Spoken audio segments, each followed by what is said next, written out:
Tories prepare to fail in securing deal with EU by David Hughes. A Brexit war chest of at least £3 billion has been set aside to prepare the UK for the prospect of no deal with Brussels. Eurosceptics have put pressure on Chancellor Philip Hammond to commit money to preparations for a no-deal scenario to show the European Union that the UK is serious about Theresa May's threat to walk away from talks if the offer from Brussels is unacceptable. At his budget, Mr. Hammond said Brussels should not doubt our resolve, as he put money aside to ensure the country is prepared for every possible outcome.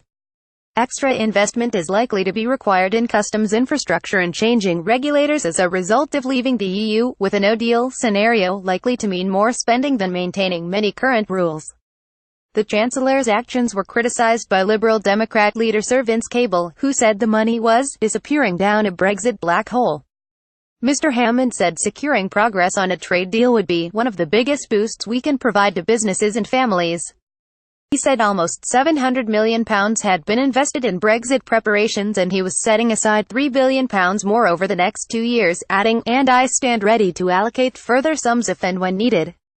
No one should doubt our resolve." Sir Vince said, "It tells you everything you need to know about this government's priorities that more funding has been found for Brexit than for our struggling NHS, schools and police.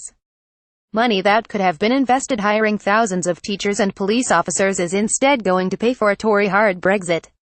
Meanwhile, the government's strategy remains so vague we still don't know what the final damage to our economy and living standards will be.